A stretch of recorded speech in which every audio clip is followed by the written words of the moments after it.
Au nom du Père et du Fils et du Saint-Esprit. Amen.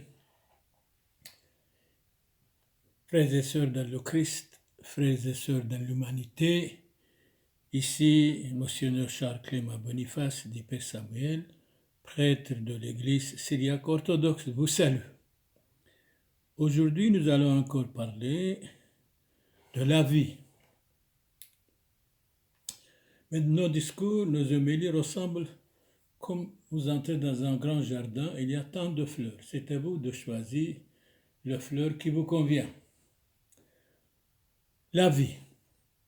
Le pécheur est l'ennemi de sa propre vie. Alors, pécheur, ne soyez pas ennemi de vous-même, corrigez-vous. L'homme dans la vie est une créature imparfaite, disait Descartes. Celui qui a dit cogito ergo sum. Celui qui tentera de sauver sa vie la perdra, dit le Christ notre Seigneur dans l'Évangile chapitre 10 verset 39. Ronan dit autrement, la vie n'a de prix que par le dévouement à la vérité et au bien. Jésus nous parle de la joie profonde. Vous savez pour qui? Pour un seul pécheur quand il désire la conversion. Jésus nous parle de la joie profonde qu'éprouvent les anges à la vue d'un pécheur qui fait pénitence. Et c'est la conversion vraiment. Jésus est tellement content, même les anges de Dieu sont contents pour un seul pécheur quand il dit voilà, je me suis converti, maintenant je suis quelqu'un d'autre. Saint Jacques Chrysostome, mort en 407, deux anges demeurent avec les hommes. L'un est bon et l'autre est mauvais. Tant que le bon ange est autour de nous, le mauvais ange ne peut exciter à la tentation, absolument pas. Origène dit autrement, c'est le démon qui nous frappe chaque fois que nous sommes tentés. Dans l'évangile de Saint Matthieu, chapitre 26, verset 41, Jésus disait « Veillez et priez, afin que vous n'entriez pas en tentation, car l'esprit est prompt, mais la chair est faible. » Avant la conversion se multiplient les péchés. Après viennent les tentations. Mais alors, quand nous sommes convertis, on est fort. Nous pouvons dire « Arrière Satan, vade retro Satanas ». Alors notre Seigneur Jésus-Christ, dans l'évangile Saint Matthieu, chapitre 4, verset 1, alors Jésus fut amené par l'Esprit dans le désert pour être tenté par le diable, 3 fois. Et Jésus-Christ, notre Seigneur, a vaincu le diable en lui disant « Arrière Satan, je ne vous connais pas, vade retro Satanas ».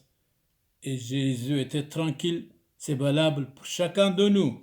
Quand nous sommes tentés, quand il y a des mauvaises pensées dans notre tête, nous disons « Non, arrière Satan, je ne vous connais pas ». Ça, on est tranquille, on est victorieux même en même temps. Le grand médecin grec Hippocrate, il nous dit ceci, le plus grand médecin de l'Antiquité, effectivement. Il nous dit, la vie est courte, vous savez. La vie est passagère. La vie des hommes est une longue maladie, c'est vrai. À la fin, nous mourrons, bien sûr. C'est la vie, si nous voulons ou pas. Les maladies ne sont très souvent que le châtiment de nos manquements, de nos péchés. Alors, Saint Bonaventure nous dit d'où viennent un grand nombre de maladies. Alors, on vous écoute d'où vient. Sinon, des excès de bouche, parler, manger trop. Manger trop. et des rapports fréquents avec les femmes. Alors Pythagore dit autrement, embrasse le genre de vie le plus conforme à la sainteté.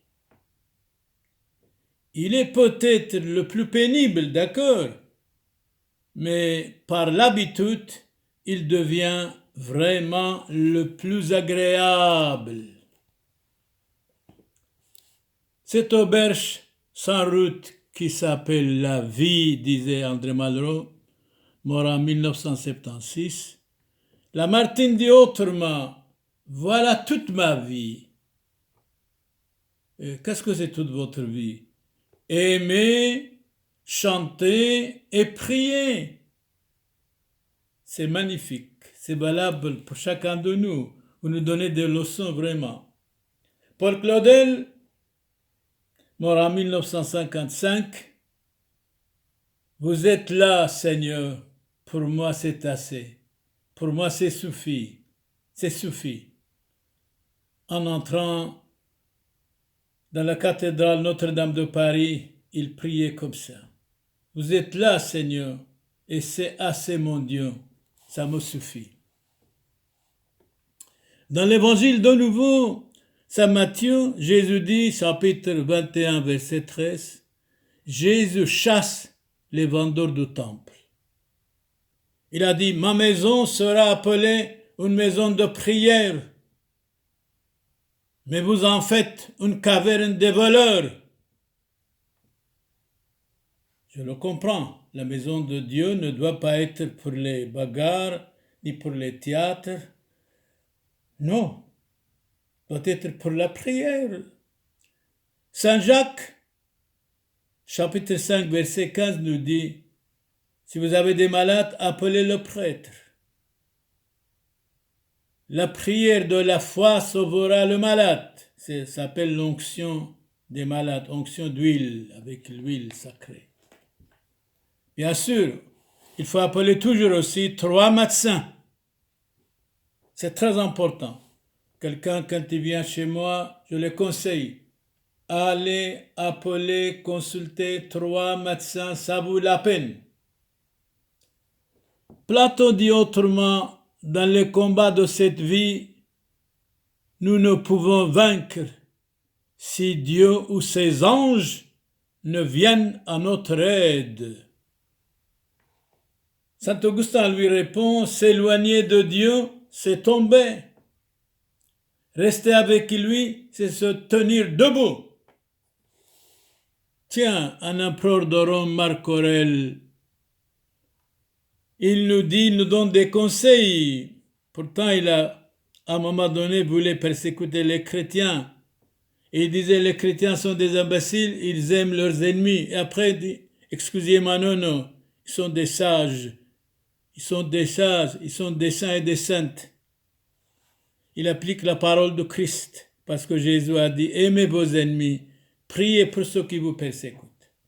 Cet empereur nous dit quelque chose d'extraordinaire. La meilleure façon de se venger d'un ennemi, qu'est-ce que c'est? On vous écoute. C'est de ne pas lui ressembler. C'est vrai. Nous prêchons chaque fois, nous disons, le pardon, c'est notre trésor, la miséricorde, en même temps, c'est le trésor de l'Église, trésor de chaque prêtre. La miséricorde est pardonner et être miséricorde avec les autres. Et il ajoute cet empereur, mourir est aussi l'un des actes de la vie, si nous voulons pas. Si nous voulons pas. Je vous comprends, vous avez raison, empereur. Marc Aurèle ajoute, la vie est courte. Le seul avantage qu'il ait à passer quelque temps sur la terre, c'est de pouvoir y vivre saintement et y faire des actions utiles à la société. Voilà, un empereur de Rome nous conseille ceci. C'est très important. C'est très, très important. La vie est le noviciat de la mort si nous ne voulons pas. Jean-Jacques Rousseau intervient et nous dit, le premier moment de la vie, est le premier pas vers l'éternité, vers la mort, si nous voulons ou pas. Saint Jacques encore intervient et nous dit, chapitre 4, verset 15, « Qu'est-ce que c'est votre vie ou notre vie? Une vapeur légère qui paraît un moment et se dissipe presque aussitôt. » C'est exact. Saint Jacques Chrysostome intervient et nous dit, « Monarque ou esclave, guerrier ou philosophe, riche ou pauvre, souffrir et mourir, c'est vraiment toute la vie, si nous voulons ou pas. Alors il faut être bon. » Le Christ a prédit que des souffrances fonderaient sur l'humanité de temps en temps jusqu'à la fin des temps. Bonaventure dit autrement, chrétien, pourquoi craindre de souffrir lorsque votre roi Jésus-Christ a souffert? Il vous a précédé dans le chemin de la souffrance. Saint Pierre dit, écoutez, j'étais là, je suis témoin. Je suis témoin. Allez, dites-nous, Saint Pierre, qu'est-ce que vous avez vu? J'ai été témoin des souffrances de Christ notre Seigneur. C'est exact. Félicitations. C'est pour cela qu'il vous a dit, tu es Pierre, sur cette pierre je bâtirai mon église. Saint Pierre, vous êtes le premier patriarche d'Antioche. L'homme est un apprenti, la souffrance est son maître. Vivre, c'est marcher vers où?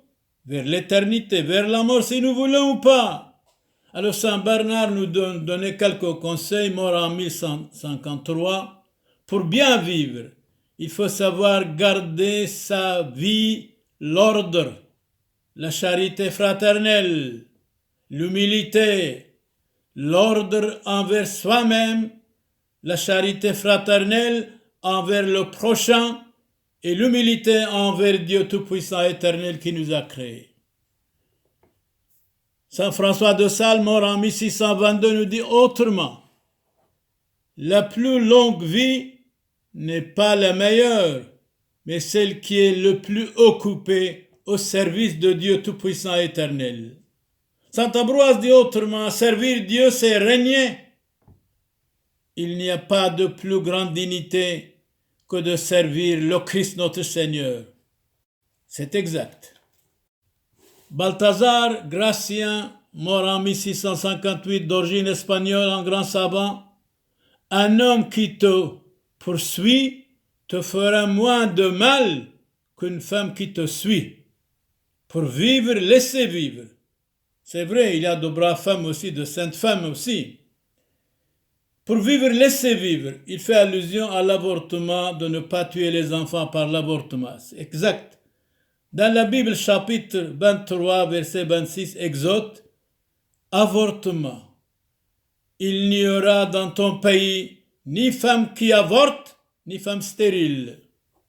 Sainte Thérèse d'Avila nous dit autrement, Sainte Thérèse d'Avila, une grande femme, une grande sœur, elle dirigeait 80 sœurs, elle disait, diriger les femmes, ce n'est pas facile, de temps en temps c'est infernal. C'est vrai ma sœur. L'ennemi d'une femme, souvent, c'est une autre femme. C'est regrettable, mais il y a de braves femmes, je suis sûr et certain. Alors, qu'est-ce qu'il nous dit Sainte Thérèse d'Avila? La vie n'est qu'une nuit à passer dans une mauvaise auberge. C'est vrai. La vie est un songe dont la mort nous réveille. Qui est celui qui triomphe du monde, à votre avis, sinon celui qui croit que Jésus est le Fils de Dieu? Celui qui a le Fils a la vie éternelle. Celui qui n'a pas le Fils de Dieu n'a pas la vie. On trouve ça dans l'Évangile Saint Jean, premier épître, chapitre 5, verset 5 jusqu'à 12. Sénèque dit autrement, toute la vie n'est qu'un voyage. Et où? Vers l'éternité, vers la mort, si nous voulons pas. Pascal intervient et nous dit, il n'y a de bien en cette vie que l'espérance de notre vie. Diogène intervient et nous dit, Diogène, l'espérance est la dernière chose qui meurt dans l'être humain. Répétez, l'espérance est la dernière chose qui meurt dans l'homme. Parole de Dieu, parole de l'Éternel. À vous tous, bonheur, santé, réussite et protection par le Christ notre Seigneur. Amen. Nous continuons encore quelques prières. Qui que vous soyez, croyants ou non, nous vous estimons, nous vous aimons bien. Nous souhaitons pour vous tous beaucoup de santé, de bonheur, de réussite. Si vous avez des malades, nous prions pour leur guérison. Si vous avez des problèmes dans la famille, entre les voisins, avec les enfants, nous prions que la paix vienne chez vous. Sirien barche, Allah barche alaychu, Allah barche shayno shlomo, toelchu kayu, Allah manhe, uyhubod, Allah dumshihu tu, babotathu. زيلون بشلومو أحاي حبيباي كاذ مقعلين خون طيبوثو والرحمة دتليثو يوثو قادشتو ومشابحتو عم زودي وبركوثو دان سبتون من مدبحم حسيونو دمريو راحيقة عم قريبة حاي عم ميثي فريقاي بصليبة زاكو دمريو وطبيعاي برشمود معموديثو قادشتو هيت حاسي حو بيكون تجبق بصور يكون وتنح روحوثو دعني ذيكون وينو عبد محيلو حاطو يثحنن ويثعدر بيصلا وثخون فشن بشلومو كاثحو زيتون روزيتون وعلاي محيلو صلاو أبوند بشمايو نث قداش موخ تيثي ملكوثوخ نهوي سبيونوخ أي كانود بشمايو أو برو هبلن لحمت سنقونان يومونو وجبقلن حوبين وحتوهين أي كانوا دفحنان جبقن حايوبين لو تعلن للسيونة لو فاصون من بيشو بيطول دي لو خيم الكوثو حيلو تجبحتو العالم علمين أمين أبونا ديرو سامويل من بلجيكا وكونو ديتو سريتو أرثوذكسيتو كبال خشلومو شينو ياسريو برخالوهم برخال كلخو ما دوتو دومينوس vobiscum Benedicat vos omnipotens Deus, Pater et Filius, et Spiritus Sanctus. Indulgentiam absolutionem et remissionem peccatorum nostrorum, tribuat nobis omnipotens misericord Dominus. La paix de Dieu, la paix de Christ soit avec vous tous, qui que vous soyez croyants ou pas, nous vous estimons, nous prions pour vous. Vous êtes notre frère dans l'humanité, vous êtes notre frère dans le Christ notre Seigneur. Restez, allez dans la paix de Christ, qui que vous soyez. Amen. Supportez-vous les uns les autres. Nous devons être miséricordieux et pardonner les autres, quoi qu'il arrive. Même si les autres sont nos ennemis, nous devons les aimer. Nous devons leur pardonner. Ça vaut la peine. Le pardon et la miséricorde, c'est notre trésor absolument. Allez dans la paix de Christ.